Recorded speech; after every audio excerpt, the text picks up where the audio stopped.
All right, this is the Pro Wrestling Illustrated podcast. I'm your host, PWI senior writer Al Castle, back once again with my co-host Brian Solomon. How's it going, Brian? Everything's moving really fast, and I'm trying to keep up, Al. That's how it's going. Yes, I mean, absolutely crazy, and because there's so much news going on, invited the boss back again. PWI Editor-in-Chief Kevin McElvaney, how's it going? Same as Brian. I feel like I'm on a treadmill where the hill keeps not even the hill, it keeps increasing, but the speed, and I'm trying to keep up, which maybe wouldn't be the worst thing for me. Yeah. I mean, and we'll get into it, but I don't ever remember a stretch like this just from our last podcast. We are right before we began recording, we mentioned it, and I read this just in the Observer before getting on. The heads of 4 of the 7 biggest wrestling companies in the world have all departed, been toppled or fired or resigned.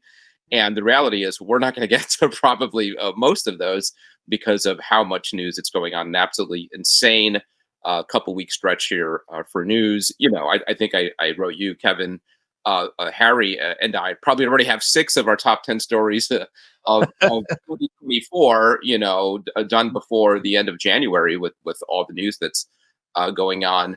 And we'll try to cover as much as we can here without obviously going into 3 or 4 hours. But certainly we're going to be talking about Vince McMahon. We're going to be talking about WrestleMania. We're going to be talking about the biggest match in pro wrestling being on, then off, and then maybe back on again. And now not super clear what's happening with it. A new deal for Raw that is going to transform the way we watch wrestling, and a lot more. So just stay tuned. Real quick, let's talk about the latest issue of Pro Wrestling Illustrated. It is the Year in Wrestling. It's got, I don't know if I had this in my hand when we recorded last time. I guess I did, right? You did, yeah. Yeah, I've taken good care of it over the last couple of weeks. It's got the Judgment Day in the cover. It is Year in Wrestling. It's got all the awards. A super fun issue. Something we didn't mention last week, a different look to PWI. And I know that there were some changes coming. Really clean, sleek. I like it a lot. I think you could say about, here's just an example of one of the changes. That's the classic before the bell section. There's actually some additional changes coming to, not really additional changes, but a continuation of those changes in the next issue. These were headed up by Sean Barron, who's the newish creative director at Kappa Publishing, or parent company. And then, done in conjunction, of course, with Laura Brubaker, who's been on the podcast, the lead designer and art director at PWI.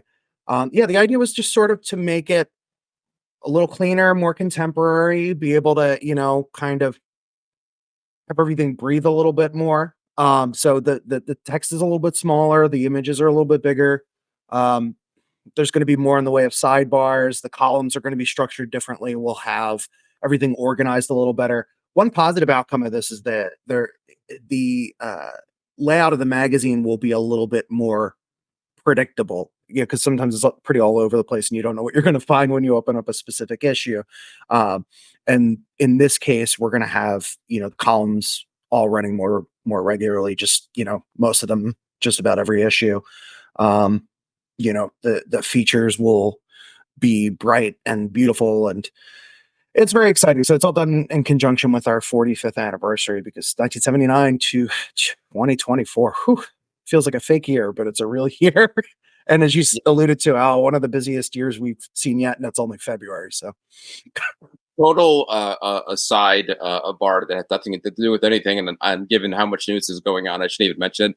But again, at the press conference last night, they're confusing 40 years of something with the 40th anniversary of something. And they did that. They've done that with the 25th. They did. Yeah, and I'm gonna pull my hair out, and my kids are with me, and they're like, I don't get it.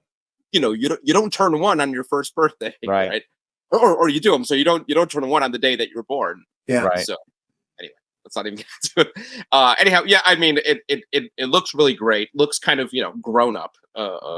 If that's a good way to say that's the term that Harry Burkett used too. That's kind of, it is a little more in line with like mainstream, not without losing what makes PWI. But it's funny, some of these trends that I see in contemporary publishing, and that are being leaned into a little bit more here.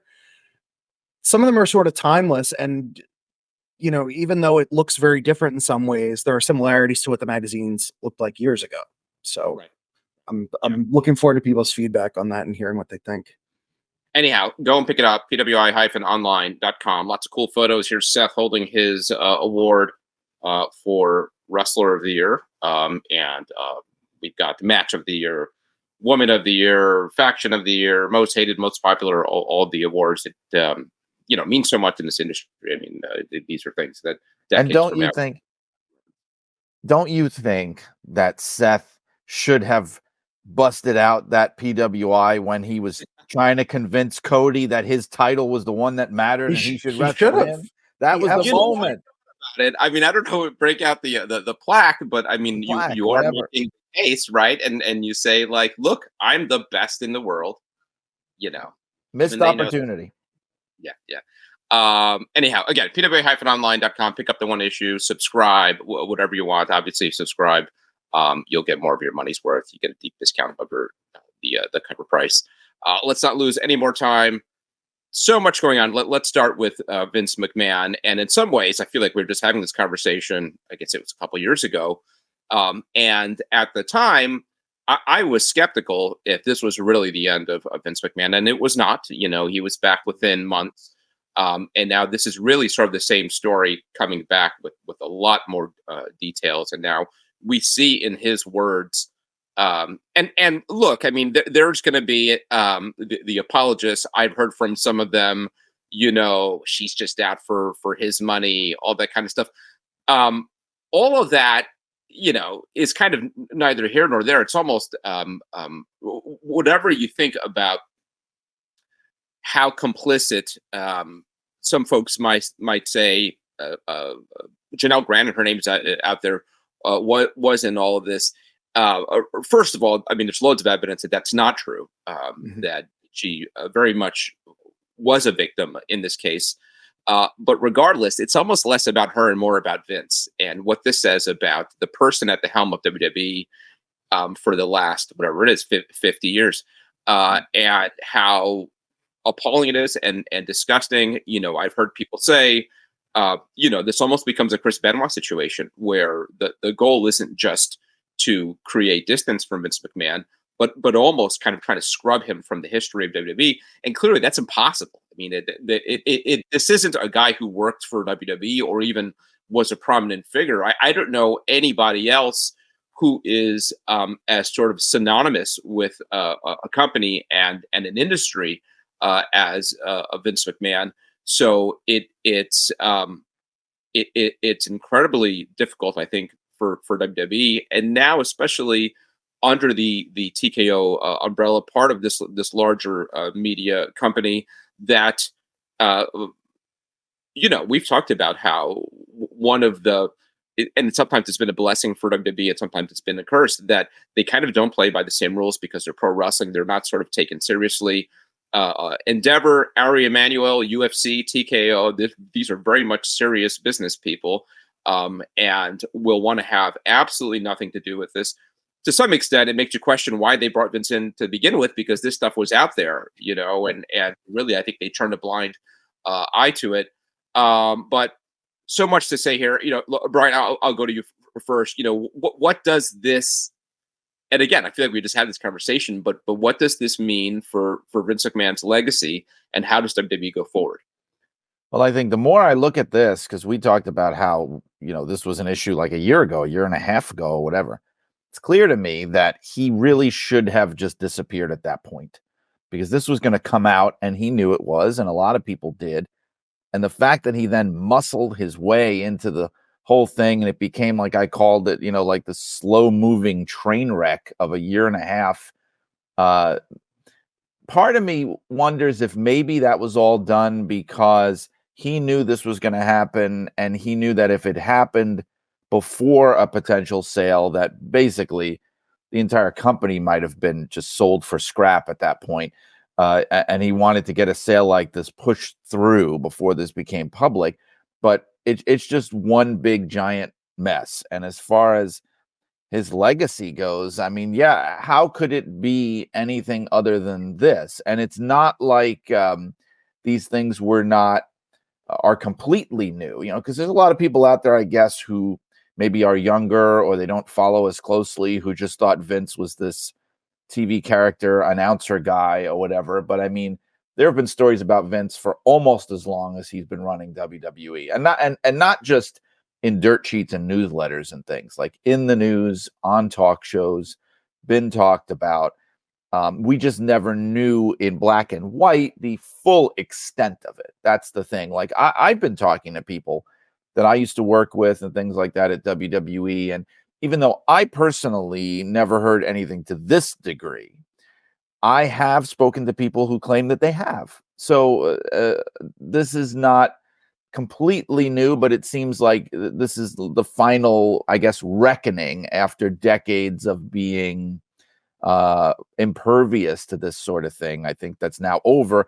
And as other people have said, even if there was a chance, when somebody does something horrific and then later in life they have a second act where they can redeem themselves, or enough time even for people to forget or whatever, quite frankly, Vince doesn't have enough time for that to happen. So this is his legacy for sure.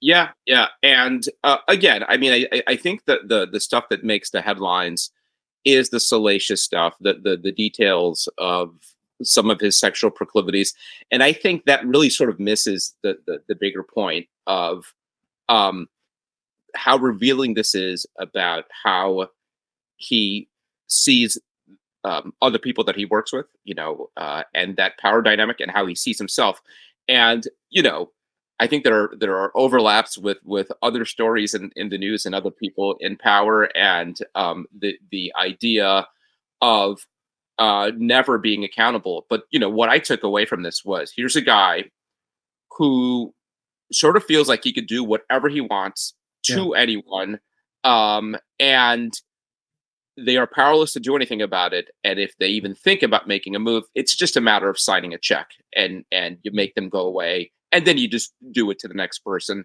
And again, this whole issue of how much did she go along with this or not, again, misses the point that this is Vince McMahon, right? This guy is pro wrestling. What are you going to do?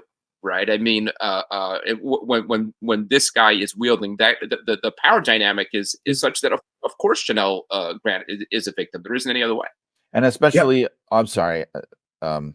No, please go ahead, Brian. Just quickly, especially if you really read, as difficult and painful as it is, if you really read everything there and you see the context of it and her background and her situation and everything, and you take all that into account, it's very clear that she was a victim here. I mean, we can all, that's the thing. I'm sorry to pontificate here, but we can all sit on our high horse and say, well, I would have done this, and I would have told him this, and I would have quit, and I would have said that. But the reality is, not everybody is capable of doing that, or in the situation is going to do that. Are there people who might have said, Vince McMahon, go F yourself, I'm quitting, and I don't care what you're going to do to me? Maybe there would have been. But just because somebody didn't do that, or felt powerless to do that, or too intimidated to do that, and is not the kind of person that maybe feels that they have the ability to do that, and then several months later goes, how the hell did I get myself into this? Just because that happened doesn't mean that this person is not a victim and isn't deserving of our sympathy and our support here, because we all like to think what we would have done in this situation. But that's not reality for a lot of people. Instead, let's deal with what actually happened instead of all these ridiculous hypotheticals. So anyway, sorry, Kevin. Yeah, and it's there in the text messages, and some of the hardest stuff to read is Janelle responding, and when there is clearly this part of her that just feels terrible, about what he's a part of, and her saying, I feel sick about it. And Vince just like, kind of toughen up and get over to Johnny's place in the morning. Sure. Yeah. So obviously we're already in the thick of it. I don't think anybody listening at this point doesn't know that, we're going to continue, and we're not going to get into like the most disgusting details of it, just, but we are talking about power imbalances here, and topics of harassment, alleged harassment, alleged assault, alleged, even like degrees beyond that. So if you're the kind of person who listens to the podcast and somehow like you're in the car with your kids and they're not old enough to be hearing this stuff, please turn it off now, because we're only going to get probably more in the weeds with this, because it's necessary to discuss a topic like this. And I mean, if you're not up to hearing that right now, completely understandable. A lot of people, I mean, I've talked to especially some women in the wrestling space who were just like, this is overwhelming to hear this so much about it all the time. So completely understood. Skip ahead, come back with us next week, whatever. But the allegations are deathly serious, because it's, first of all, like, bare minimum, you hear Janelle Grant's version of the story, which is supported by these text messages, which, while text messages can be faked, it's that comes out very quickly if you take them to court, and then they're presented, and then the phone company, the internet service providers can look at these messages and determine whether or not they're legitimate, if they came from Vince's phone, that sort of thing. Just even aside from that, for all I've been hearing is that, like, the type of language and conversation that's used, the shorthand, things like that from Vince ring very true to how he speaks when he texts people. But I mean, it's just worth saying, Janelle Grant, there's no point in alluding to it. She was in a very desperate place in her life, lived in the same building as Vince. She lost both parents, lost her mother, but she had been a caregiver. And a bankruptcy. There was they lost their house, all this kind of stuff. Exactly. Lost her house, really desperate, needed a job. So Vince helps her, and then a relationship develops. So regardless of how consensual you want to term such a relationship, just on a base level, that's fraught right there. This is exactly what, the Me Too movement and later the Speaking Out movement in wrestling were designed to curtail, where situations where there are women who, and I mean, not always women, but there are people who are in positions where they are taken advantage of because of a power imbalance. So bare minimum, head of the company, and not just that, but as Al said, head de facto of the wrestling business, a very, very powerful man. And even if Janelle Grant doesn't know wrestling from anything else, she's still someone who needs a job and who's in this situation, and it could turn bad for her. And, there were allegations that Vince had told her that he had a lawyer who could make bad things go away and bad people go away and stuff like that. That's threatening in and of itself, if that was said to her. And then the allegations, I mean, extend to, sexual assault, sexual trafficking. So these are things that are actually causing the federal government the Department of Justice to step in and look at this case. This turns from a lawsuit situation to potentially Vince could be in prison if he's convicted of some of these charges that he could be, accused of. And we're a ways off from that. He would have to be indicted and then, a trial and everything else. But very, very serious. And then also you have people have referred to, not to make light of it, but John Laurinaitis is kind of like the canary singing here. He, what, I haven't seen Goodfellas in so long, but the lead character in that, like, all right, well, this looks really bad for me, so I'm gonna tell everything I know. And I mean, already he's affirmed some things that the company has said were not true. That the official line was, this couldn't have happened, didn't happen. It's a really wild situation, because it doesn't look good for Vince. And honestly, even just before all this, I mean, Vince has been a very spiteful person, and there's lots of reasons to suspect to find his moral compass suspect or lacking, or maybe completely non-existent. We've discussed them on here. We've discussed them in the magazines. Just because someone is a ruthless boss doesn't necessarily mean they go and do things like this. Right. But a lot of this stuff seems very credible.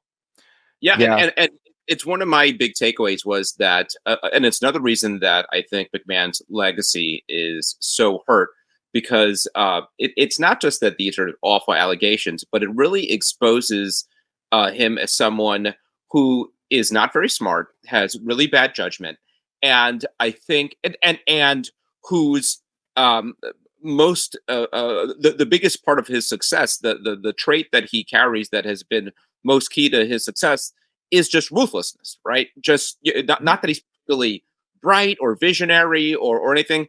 It's just that he will screw over anyone Right. to move ahead, and that it because this has been exposed so many times. When you um, really dissect creative decisions that came from Vince McMahon versus from other people, and how so many of um, uh, the hottest acts that WWE had, he sort of tripped over and were kind of accidental. And when you see McMahon's brain at work, so often it's been kind of underwhelming.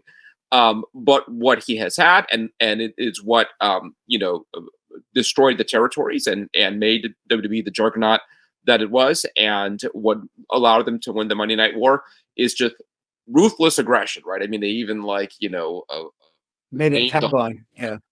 yeah, and that's what it is, and that comes through the bad parts of that really come through in his interaction with Janelle Grant. Another part of it, and it's relatively small, but you kind of touched on it, that I think is it's got to be so offensive to everybody in the locker room is seeing that this woman was going to be promoted to was executive vice president or something with a $250,000 salary, no qualifications, right? Other than she was his mistress essentially, and how does that sit with the people in your locker room that's the way people are getting promoted up the chain? I mean, Or it's in the office, even, in the office itself, who had to, as we were, I'm reading about it, and it's sort of like this open secret. And I'm familiar with situations like that from working there. I mean, where you just don't talk about it, where something weird's going on.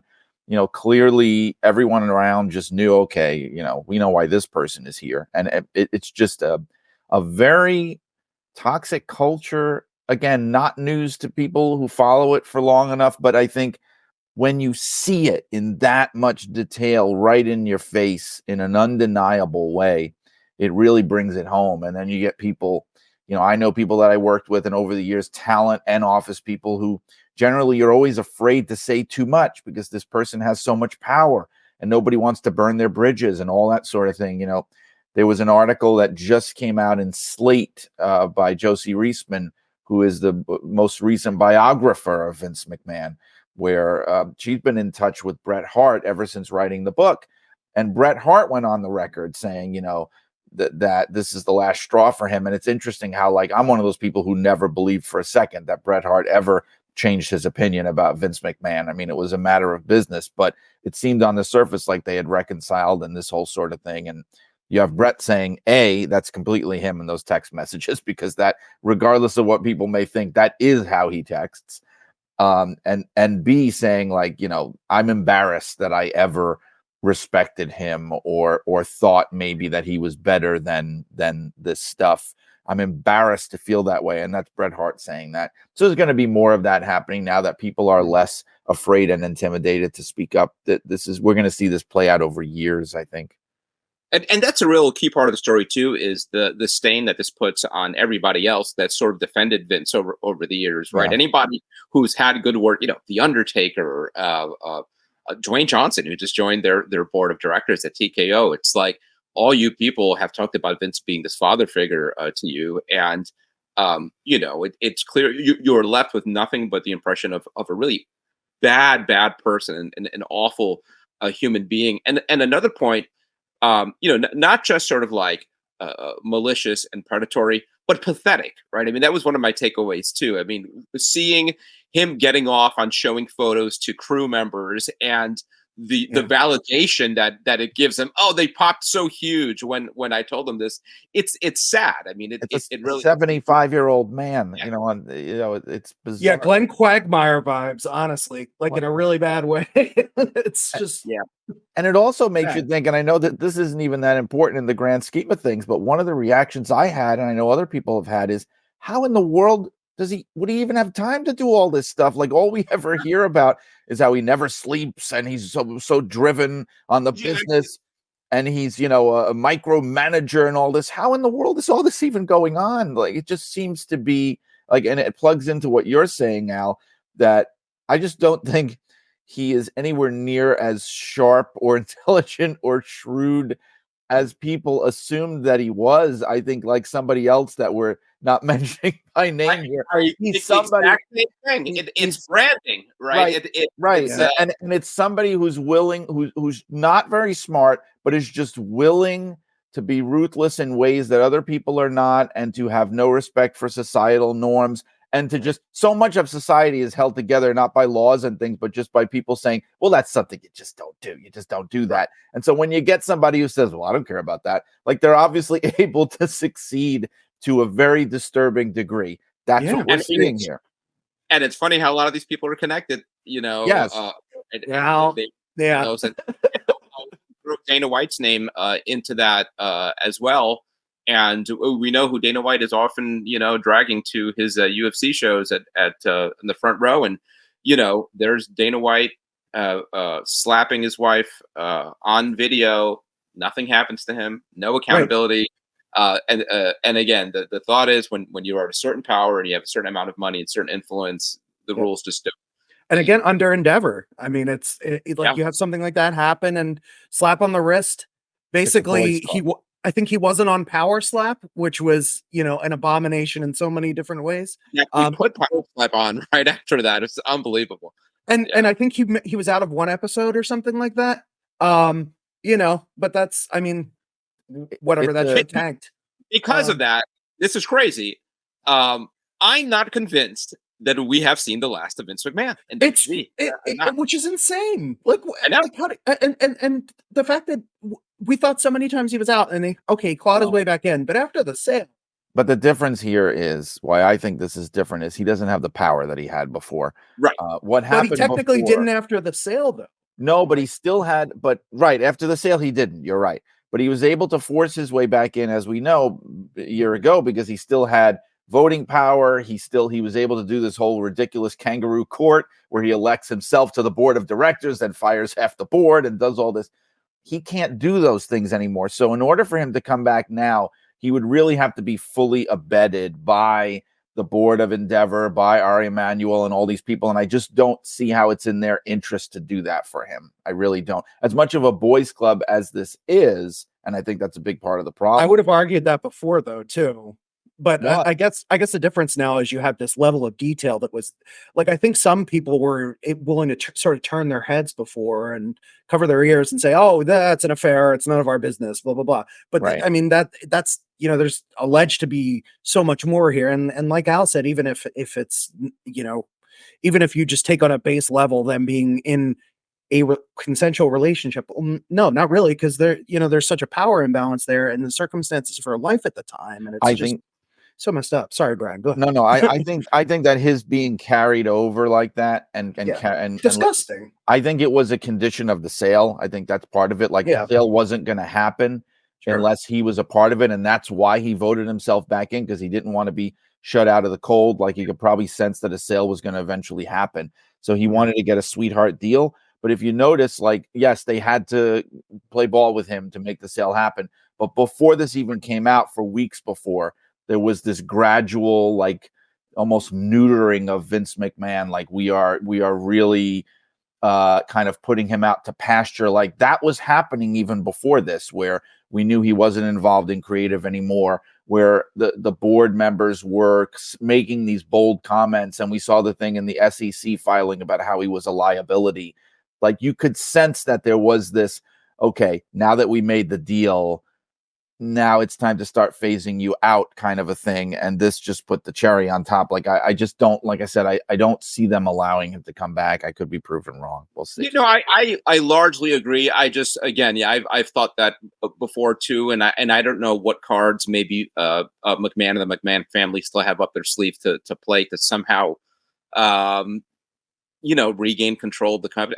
I guess it's wishful thinking, but it is fascinating that the whole sale was orchestrated, I think, in part for McMahon to return to the company, because remember that was he returned her to the guys that I'm coming back to facilitate this sale, and it is a sale that might ultimately be the reason why he is truly out for good. But it is fascinating. There is a thought, and I think you would see it in any other industry or company, is that this is so bad that there really has to be a cleaning of house, right? Of anybody even related to this. And Laurinaitis is gone. There's questions about what Pritchard's future is, but they're at the helm right now. At the press conference last night, center stage is Vince McMahon's son-in-law, and you do wonder. There's the questions of what did he know. I don't know how relevant that is when it's even come up like if people knew about it, why didn't they do something? What could you do? He is at the very top of that pyramid, right? I mean, you got to complain to HR. There was nothing you could do. But I do wonder what this means for the future of WWE and for the future of Paul Levesque, ostensibly running WWE. Well, there have been stories and rumors and things, nothing confirmed, that have been leaking out. I'm sure you've seen about how apparently that is a lot of what was happening behind the scenes. And I would believe that, knowing what I know about, for example, the Vince and Shane relationship, having worked there, that there was talk of Shane over the years, of even Stephanie and Paul trying to fight this and trying to stop it from happening and trying to politically engage with this. And people have said that that's part of the reason why Shane eventually walked, because as you could imagine, of the entire McMahon family, Shane seems to have been the one who was most aware of what was happening, because apparently his dad may have even been trying to brag about this stuff or get him involved with it in ways that he's not going to do with, Stephanie or Linda or people like that. So I think they were saying that that was part of the reason for so much, and believe me, there was so much of a toxic and dysfunctional relationship between Vince and Shane. And look, things of seeing all the conflict that was going on. Stephanie's gone, now she's back. Vince is here, now Stephanie leaves, and all this kind of thing. Like, It's very telling. you don't have to be Sherlock Holmes, right, to piece together a lot of that, of her probably not wanting anything to do with this, probably being utterly disgusted knowing what she knows.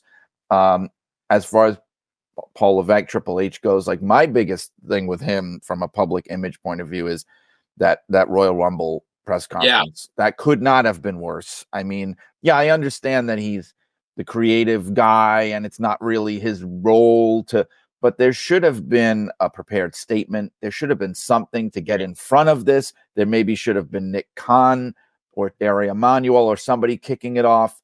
Like, he was putting us in that situation there, and man, it was the worst possible reaction. Like, Cody Rhodes had a better response and much more. Yeah. It was a horrible response to just be like, la, la, la, la. Let's focus on the good. What a great week. Right. And terrible. This is where PR people earn their keep. Good. And that's what I was thinking watching that is, and I don't know if it'd be Adam Hopkins, but just, crisis management, something like that. Because that couldn't have gone worse. Yeah. Right. And that was, I think some people even mentioned, like, maybe, Adam Hopkins could have gotten ahead of this, but obviously, like, it's, people are going to do what they're going to do once they get out there. You can advise them.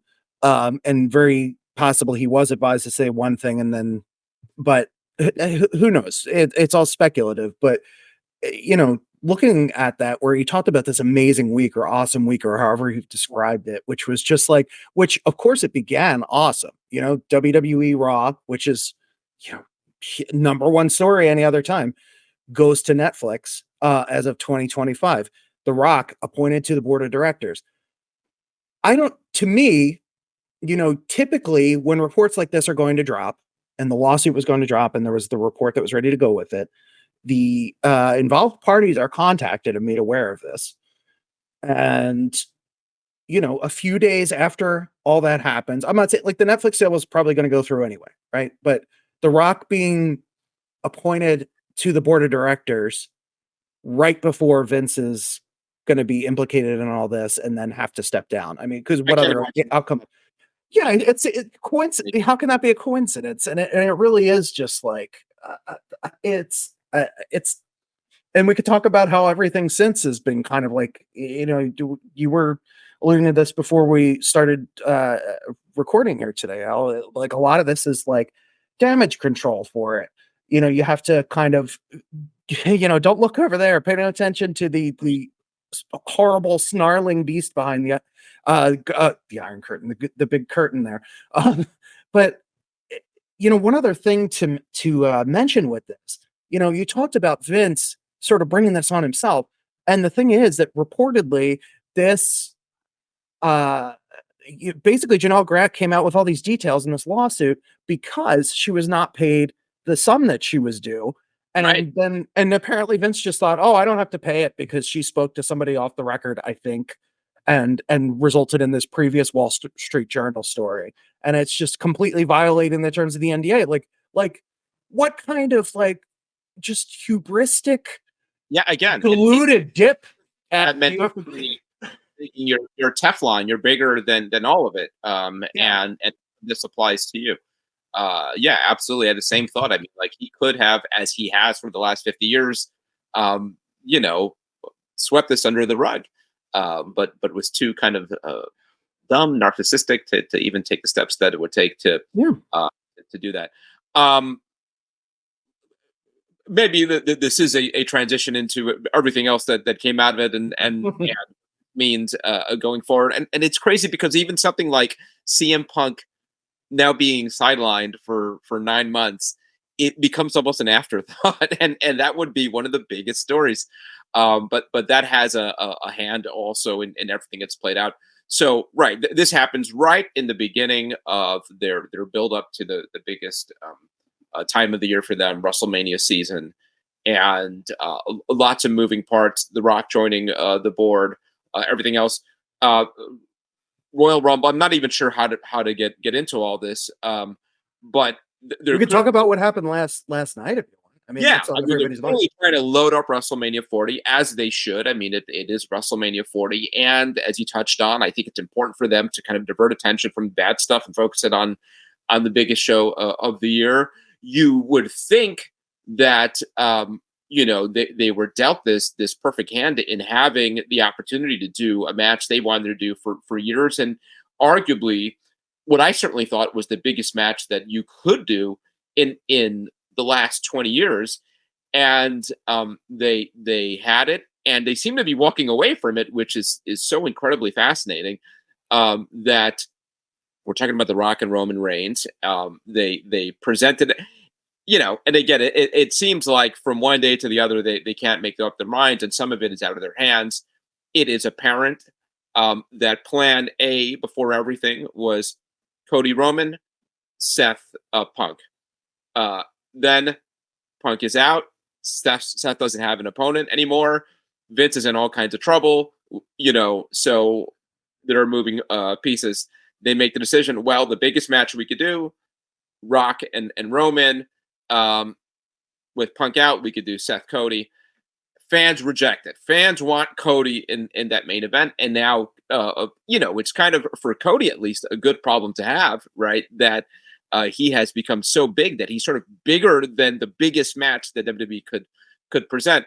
I guess I'll start by just thinking, well, what do you think is happening? What is the main event of WrestleMania? I'm not still totally clear. At this point, I have no idea. What they did last night from a storyline point of view, and Triple H tweeting about it, would indicate that it is Cody Rhodes versus Roman Reigns again. However, there's a big however. I don't fully trust that at this point, that this isn't just another part of the storyline, that it isn't going to get changed again, and they have no intention of delivering that match. People have talked about a triple threat, which would be a colossal mistake, as most main event triple threats are. People have talked about a tag team match because Triple H actually mentioned the tag team match from the first WrestleMania. People have talked about Cody wrestling the both of them on separate nights. I don't even want to speculate at this point. Or Roman wrestling both of them. I'm sorry, Cody. Yeah, Cody wrestling both of them on separate nights. It Cody feels wrestling Seth and wrestling Rock, and then and wrestling Roman on different. But then what about Rock and Roman? Then I'm not saying it all makes sense. I'm just sure. Okay. These aren't my suggestions. Yeah. These are like theories. Cody versus Seth on night one, and challenge for both world titles, and then There's a million different ways they could go. I just came away from it last night, and I think I'm in the minority on this, but I think it's like a healthy minority of just thinking this is chaos, but not good chaos. This is just, we don't really know what we're doing, and we're flying by the seat of our pants. And oh my God, they didn't like this. Let's try this. Like, I'm not even 100% sure, based on what I watched last night, that they even fully were set on what they were going to do, even as they were doing it. I almost think that really. I almost think that There was a focus group last night to see what fans right. respond. Because let me tell you something, Rock is not a good actor. Okay, he's the highest paid actor, but he's not a good actor. And I think what happened is when he came out there, it was almost like, let's see what happens. If the people eat it up and love me, full speed ahead. If they don't, then this is our plan B. Cody comes out and we do this thing and have everybody ready in case that happens. I wouldn't be surprised if that's the case, because when he came out there, at first, he did seem to be quite flustered and flummoxed by that crowd reaction and very uncomfortable and genuinely trying to turn it and not being able to turn it. And my initial reaction was, this is an unmitigated disaster. And then Cody came out at that point, and it turned into something completely different, like almost like this UFC boxing scenario or something. But it just feels very jumbled to me, very confusing. There's no way they planned it this way, because why on earth would you have Cody come out and say, here, you can have my title shot, and then a week later say, I changed my mind, I want my title shot? Nobody plans an angle out that way. I just don't think, I mean, yeah, it's got people talking. Vince Russo might plan an angle out that way. This feels right. But this feels like some of the Attitude Era things where they were going for shock value, but it didn't really make sense, and it was changing week to week. People have tried to compare this to Austin and Tyson, and that's what they were trying to create. But I feel like with Austin Tyson, that was good chaos. Yes, it was chaos, but everything made sense. You bought it. Why Austin would be doing this? Why Vince McMahon would suddenly be stepping out of character and becoming enraged and wanting to fight Austin. It was chaos, but it was orchestrated chaos. This just seems like we really are not totally sure what we're doing. And it almost feels like now that they don't have this crazy old man, this crazy old psycho that everybody's afraid of, keeping everybody in line and being the last word on everything, and God forbid you go against him. But now that you don't have that, now it's just devolving into this weird power play where we don't really know what we're doing week to week, which is honestly how a lot of other wrestling companies have always been run. And now it seems like that's now WWE as well. I don't know if this is a good thing, is what I'm saying. Yeah, somebody needs to be the point person for sure. Yes. Yeah. Right. It is the upside and the downside of having a Vince McMahon who says, my way of the highway. I don't care if they're, cheering for so and so. This is our main event, versus listening to the fans. And I agree it's chaotic. I also I don't know that they're doing anything wrong, right? I mean, I think it's just this is a crazy, unprecedented situation. Who, we were talking about this in the last podcast. I wanted, and I think I'm probably pretty representative of WWE fans, I wanted Cody versus Roman. That's the match that I wanted. When I saw that The Rock was available and you could do Roman versus The Rock, I accepted that you got to do The Rock and Roman Reigns, because you may never be able to do it again. So you have to jump on it. What I didn't anticipate, and I think WWE understandably did not anticipate, is how much people would rather Cody versus Roman, and just not being, as enamored with the prospect of The Rock and Roman as everybody expected. So it's like, I think it's a match that on paper seems like a huge deal, but in reality, and I think it speaks to Cody being as over as he is. I mean, it's a good problem to have that your top babyface is bigger than the biggest match. And maybe there's also a part of it that people think, yes, the Rock and Roman looks great on a poster. The reality is The Rock is 50-something years old, hasn't wrestled a match, a real match in whatever it is, a dozen years. It's not going to be that good. We're going to get a better match with the more satisfying finish with Cody and Roman. And I think Oh, Kevin, please continue. I'm sorry. So I have a theory as to why. First of all, I think with Cody winning the Rumble, they knew a certain amount of this was going to happen. I don't think they anticipated that people would hate The Rock in this way. I think they thought they would want like both these guys to go get Roman. You know? Easy, yeah. But I had this conversation with somebody on Twitter, IVP videos, who proposed this idea, like, what if in the Friends finale, instead of like Ross getting Rachel, it was like Jim Carrey came out of nowhere because he's the biggest movie star and got Rachel. I have a better comparison than that. What if it was Brad Pitt, who was Jennifer Aniston's real life husband at that point? So there is like a legitimate familial connection. Brad Pitt, much bigger star than David Schwimmer, and Brad Pitt had appeared on the show as an ancillary character years before. So he exists in the universe already. So he can come in and do it. Well, fans would have hated that because they haven't been following the story of Brad Pitt and Jennifer Aniston on Friends. They've been following the story of Ross and Rachel on Friends. Yeah. So I think that's what this is. They're invested in the Cody story, and they've been waiting not just all year for it, 2 years for it. Brian, I looked at the October 2022 issue with the Jade and Thunder Rosa cover because I was sharing it for a different reason on Twitter. Right up top, the calls to your big story on Cody. Can Cody fulfill his father's dream? It's going back that far, that they were sowing the seeds for this. Oh yeah, and people want to see it happen. Yeah, and I think we sometimes forget, and this really was driven home for me, that you have to remember who your fan base is. That's the thing too. Nothing lasts forever. As big as The Rock is, this is a guy who retired almost 20 years ago and who occasionally comes back. Yes, he's the biggest movie star in the world, although that appears to be changing as well. But you have to think about the fact that there's a huge portion of the fan base who really has only been watching for within the last decade. And The Rock means significant, at least as a wrestler, significantly less to those people as it might mean to us. What does it mean to kids or teenagers or people in their 20s? Those people care about Cody. They care about the story they've been told, not somebody who's just going to swoop in and steal it. I just don't think it has the same juice now as it did, let's say, with Cena, where, okay, he's coming back again now. But that's 10 years ago, like you said. It's just not the same audience anymore. And I didn't even fully realize it until all this, but I think it's time to realize that. I'm also looking at it going, with all of this that they've been doing now, forcing him into this situation, I think he's been forcing himself into it. I think the way I look at it, and again, maybe I'm off base, I feel like this is weakening everyone involved.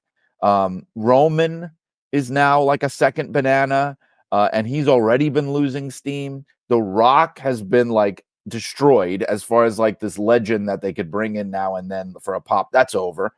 Seth looks like an idiot. They made him look like a dork last night.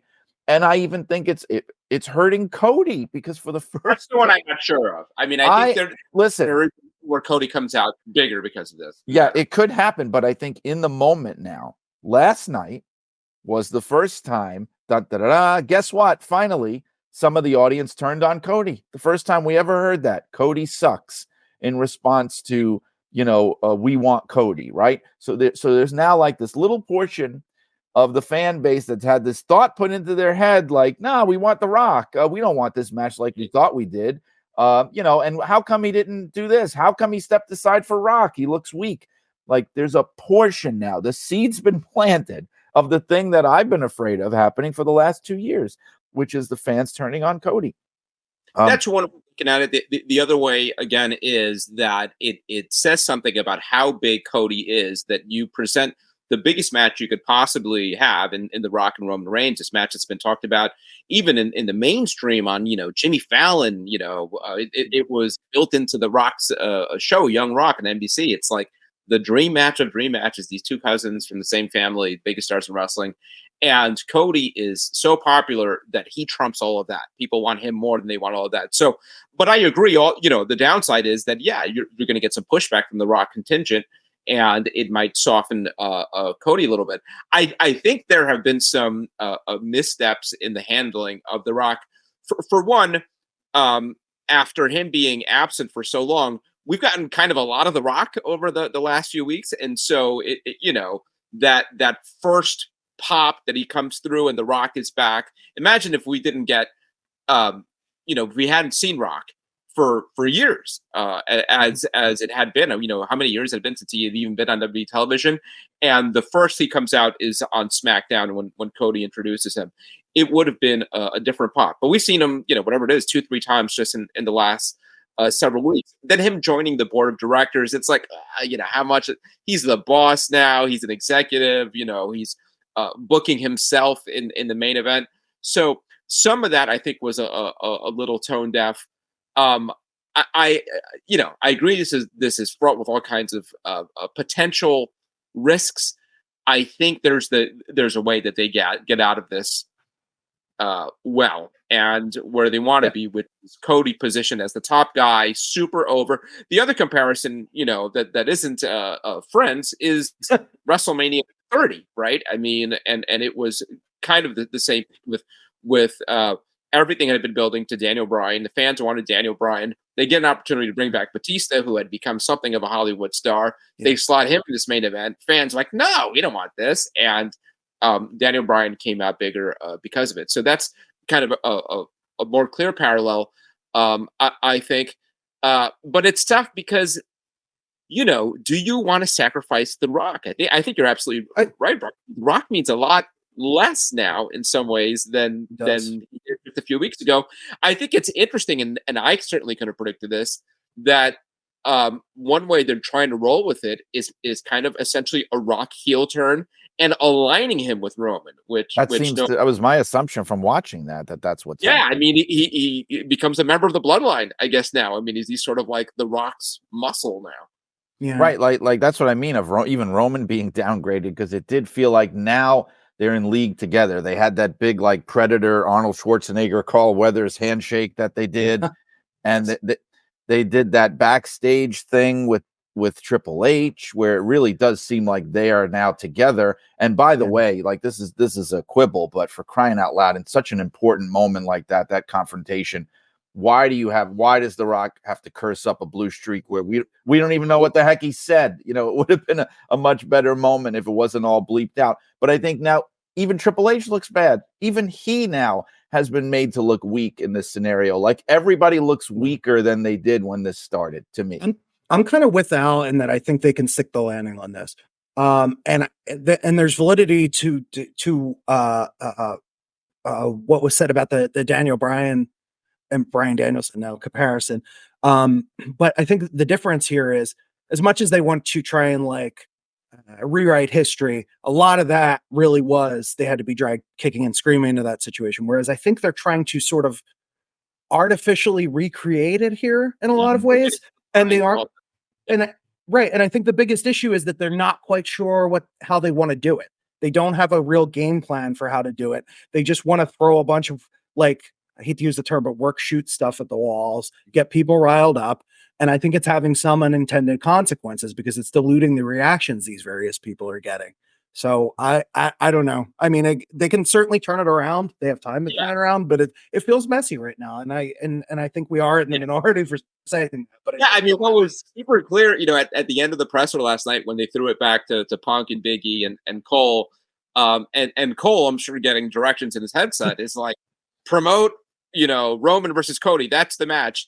And Punk and Big E, they're not playing along. They're like, we're not really going on what the match is. Like, no, but and Cole's like, no, what are you talking about? There's the poster, Cody Roman, that's the match. But they're like, man, that can't be. Right? and then Punk having what for me was almost like the line of the whole thing, where he goes like something like, sometimes you just have to punch somebody in the face to solve a problem. Oh God, calling out everybody for sort of being emasculated in the whole thing. That said, there was good stuff. I mean, there are little subtle stuff. I liked The Rock talking about this being the only royal family in wrestling, kind of hinting to Cody's music, right? There's more than one royal family, and so there was a lot of good stuff. The back and forth about their lineage, the slap. I got excited about it. I think they'll figure this out. I'm still not really clear what you do, though. I would have been. I wouldn't have a few weeks ago, but I got to the point where I thought, Roman, Rock, Cody triple threat could be good. It injects some star power. So it's not just a straight rematch from a match that we saw a year ago, and you've got The Rock in it. The Rock would have to do less, which would be Right. good for him because he would only be, Yeah. 1/3 of a match. So, and you can have, Cody pin Roman, and it's sort of the same thing. So, uh, but now that that Rock and Roman are aligned, I don't know that works because now you don't have the heat between those two anymore. So, I don't know. The other thing, we're barely talking about Seth Rollins. There's some thought that do they do the tag team match in Australia? They really don't have much of a main event for Australia right now. Um, Hmm. so I could see that. What do you do with Seth Rollins now? He lost his opponent in CM Punk. I thought it was possible that since Cody talked about wanting it all, does he challenge for both titles? Does he go up for Seth night one and then Roman night two? Is that overkill? Is it risky because he could get hurt? I think that's too much, and it is risky on the injury front. I think more likely you see at Elimination Chamber, a number one contenders match for Seth. Especially if Cody is officially,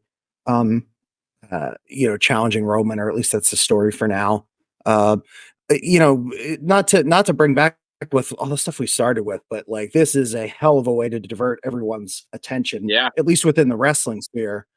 And then, that's not going to stop the tide of stories and things that are going to come out and and trouble for the company.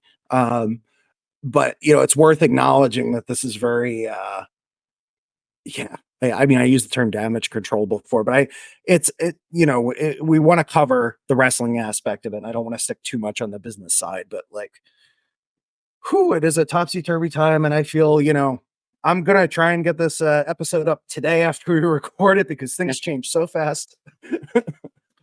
Do you think, taking it back around, do you think WrestleMania has any negative impact from the Vince stuff? I don't think so. I mean, I think they're full. I mean, you'll never know whether they could have made 1.75 billion instead of 1.5 billion or something like that. But I think for all intents and purposes, they're going to get out of this sort of unscathed, at least as far as how big a success WrestleMania is. It also depends on what else comes out because we don't know, this And when. Yeah. Janelle Grant is by far not the only person, and I'm not going out on a limb to say that. We know that he's paid out something like 12, 15 million or something just in She the wasn't even the last. biggest settlement. Yeah. Right. And I mean, there's Rita Chatterton goes back to the 80s for crying out loud. I mean, there are more things. Speaking of singing, like a canary, John Laurinaitis was out there contradicting stuff about the Ashley Mazzaro situation where the company claimed they knew nothing and Vince claimed that he knew nothing. And John is saying, yes, we knew everything, but he's also making the ridiculous claim of we handled it through all proper company protocols. Like clearly then you need to change the company protocols if that's how you handle things like this. So now that's coming out. I mean, it depends. Do I think the average fan cares about things like this? No, but this kind of bad press over a sustained period of time could hurt business potentially. Sure. I mean, that's always a possibility. Yeah.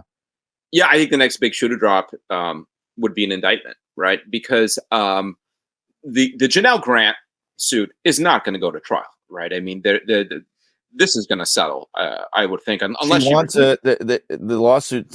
According to the legal team, they want a jury trial. That's what's been said, that they are seeking. Yeah, but I think that's a tactic. I mean, at the end of the day, I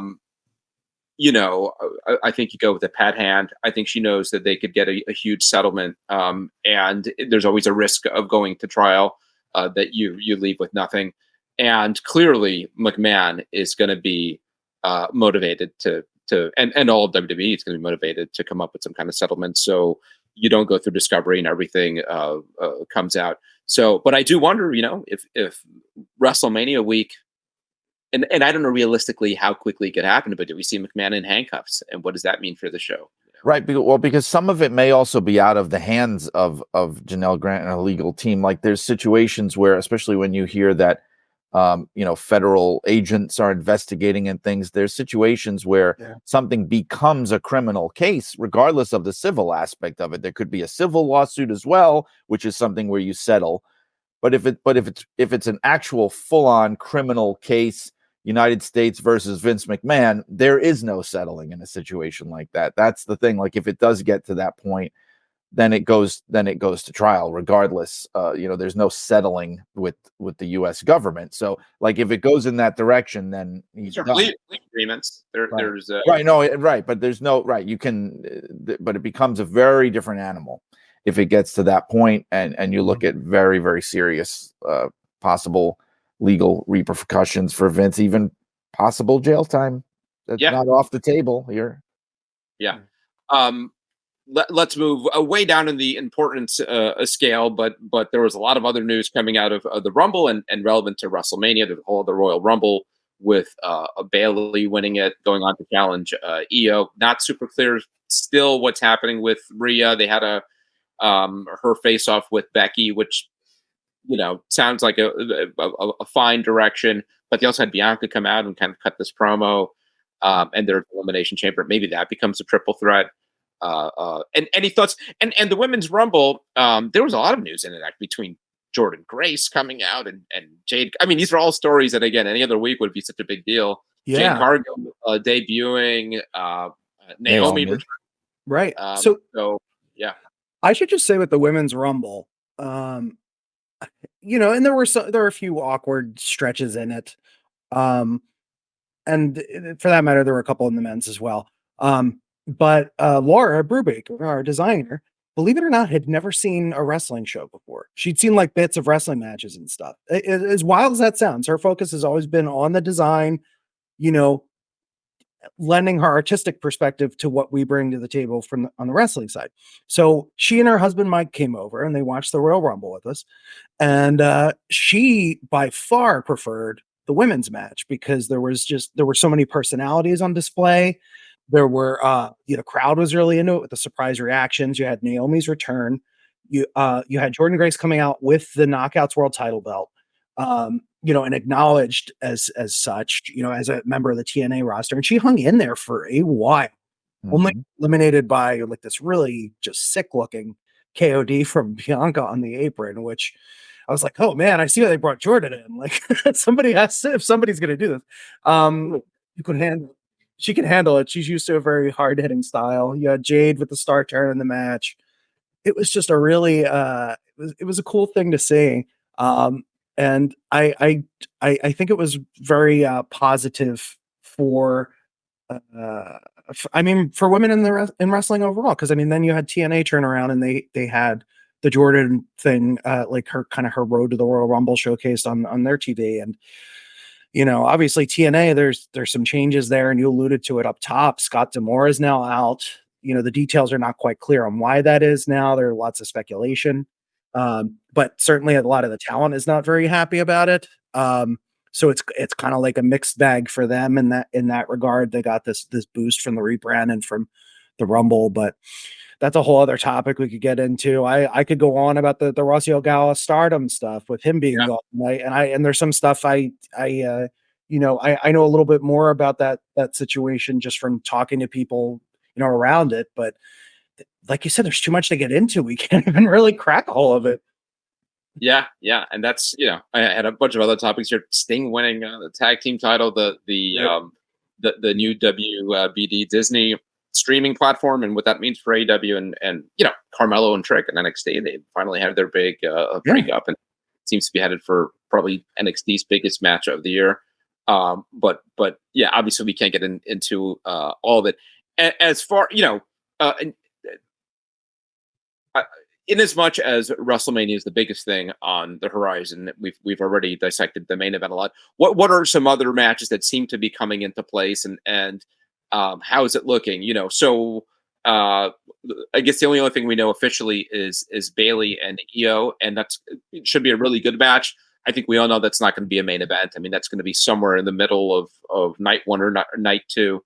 And again, we don't even know what the match is with Seth. It really was sort of burying it, but it's a huge loss to lose CM Punk. I mean, maybe the second biggest star in the company behind Cody, and now it's going to be on the sidelines. Is he going to host something like that? It's just a shame, and but that does create some openings. Whether it's Gunther, Drew McIntyre, we haven't mentioned him. He's been doing fantastic work. I mean, he's doing some of the best work of his career over the last few weeks. With all of these huge personalities and egos, Drew has been able to stand out. So, do they run back Seth and Drew? Is it some kind of multi-person match? What would you like to see, Brian? I think the Drew situation is a big possibility for Seth. I think that's something that a direction that they could go in. I agree with you about how he's been great. I mean, there was a period there where he just seemed lost in the shuffle and kind of they didn't have anything interesting for him. And you forget about how good he is, but he's had like this fire under him since Punk has been back. I mean, I never thought of him as being one of those real guys where you really look forward to their promos, but that's been the case now with him, taking shots at Punk and talking to Cody and talking to Rollins. It's been among the highlights of the show. I also think, and maybe this is just because it's just different booking style now with Vince not there, that they seem to be teasing something with Gunther and Seth Rollins. To the point where I almost was thinking they were going to have him win the Rumble because, and have him versus Seth Rollins. But again, it's like the thing under Vince, it was always never push or tease or advertise something you're not going to deliver on. I think all bets are off now at that. I think it's almost like they now are taking pleasure in teasing a million different things and having you wonder what might possibly happen. Oh, just one more thing, a quick thing I want to say about the Gunther thing is, however, with Seth being in the shape that he's in and really being questionable of how effective he could be, I think maybe the last person you want to have him in there with is a Gunther who has a very physical style. I'm not saying that he's dangerous or that he's going to hurt somebody, but a very physical style of wrestling. Yeah, that might not be the move. So sorry. Kevin is injured. Yeah, it's a good point. Yeah, and the other factor that we haven't talked about is Brock Lesnar, who was the original opponent. Ostensibly, that's what we'd heard for Gunther. Gets mixed up. He is essentially named in the Janelle Grant lawsuit. He was named in the Wall Street Journal reporting on it. Yeah. Like it can only be him. The description that they give, there is no one else who fits that description but him. Nobody. So he's out. And again, you talk about it. This is all feels like one big giant story. All of it. And Brian, sorry to have tried to. I was actually just trying to squeak in and add one little caveat to what you were saying about Vince teasing things he didn't deliver. You don't deliver on. That was only true on a macro scale. Constantly advertise things for weekly shows that didn't happen. Oh yeah, all the time. That's true. Like let's because I've heard, and it's not just you. I've heard like so many people have stated some version of that over the last few weeks. Yeah, I think I heard Dave Meltzer and Brian Alvarez say the same thing. And on a macro level, true. On a micro level, like a match is advertised for Raw. I mean, they would have like 4 matches that were announced, and you'd be lucky to see 1 or 2 of them. So it's just. That's true. But like you said, on the top level of things, like I remember the most notorious one that comes to mind is when Brock Lesnar was on Steve Austin's show and they had a little back and forth tease of like Brock wanting to get Austin in the ring, which in no way, shape, or form was going to happen. And Vince was furious about that. Of why were they? In fact, I think it even maybe led to them changing things up on how Austin's show was presented. Like he just was not happy with teasing this potential mega match that in no way was ever going to happen. So, I mean, maybe on the smaller things, just because the booking week to week was so chaotic as to what side of the bed Vince was on. But when it came to the big things that were going to draw money, it seemed like he never wanted to put something out there, a seed. And sometimes it made things predictable, but he never would plant a seed that he didn't have an intention of growing, Sure. Yeah. I agree. Anyhow, we got through a lot here. I think obviously not everything, but still several weeks between now and WrestleMania. I'm sure the card will continue to take shape, and we'll be here to talk about all of it. Before we head out, Brian, I know some developments in your book, right? You got to sit down with some members of the Monsoon not the Morello family, I guess. Yes, I went. She joked to me that they sometimes in assisted living, and sometimes the staff there will call her Mrs. Monsoon. But Oh, no, I did get to go. I was visiting my daughter in Philadelphia, and right across the river there right across the Benjamin Franklin Bridge in New Jersey is where they live, the Morella family. So I was able on the way back to stop and meet Mrs. Morella, Maureen Morella, Gorilla's widow, and his daughter Valerie, his other daughter Sharon, who was not able to make it. I think she was sick and didn't want to get her mother sick. But I got to sit with them, and let me tell you, I didn't see it going this way because I thought it was just going to be conversations, and I wanted to show my face. I'm writing this book, and they live within driving distance, and we have a good relationship. I wanted to talk to them, see them, pick their brain before the book is done. I've been interviewing them, but meet them in person. But what it turned into was, my God, the photos and things that they have, I didn't even know where to begin. Like, I just feel like I need to just put out a photo book because the photography that they have is incredible. And it's making me so excited for the book and what it's going to look like. It's the one aspect of the Chic book that I wasn't able to deliver on because I wasn't working with the family, meaning these kind of like candid type photos that only a family would have. And that's going to be a part of this book. So I'm super thrilled about it. Was it photo albums? Yes. Yeah, Giant photo albums and scrapbooks and things that they had. Just amazing stuff. Stuff going from, there's going to be a baby picture in this one. That was the one thing I couldn't deliver in the Chic book. I wanted the baby picture of the Chic. There will be a baby picture. Things like that are going to be there, and just stuff of him as a young man in college and touring the world as an amateur wrestler and just going to Japan, just home life, and just even getting to see everything. Like he loved the going to Japan, and that actually played a big part in creating the Gorilla Monsoon persona, that he actually had an affinity for Asian culture. And in the apartment there, still to this day, she has all this decor and things that he brought over from Japan, paintings and vases and knickknacks and things. There's like a kind of a Japanese flavor to their home, and she said that's what it was even like when they had their house that they lived in together. So like, these are insights and things that I was never able to get for the last book, and I'm excited to be doing it this time. And I'm just, they're wonderful people, and it's been a pleasure working with them. It sounds like they're all in. They're excited about this. Yes, they are, and it makes it, one thing that makes it so easy, and on that front, is that Gino was such a universally loved guy. No one had a bad word to say about him, literally. And that's just wasn't the case with the Chic. So in the book, there were things in there that I'm sure a family doesn't want to have to read about someone they love. That's not really the case with this book. This book is much more of a celebration. It's much more, not that he was an angel and never did anything wrong. But he was loved, and there's much more warm, positive feelings.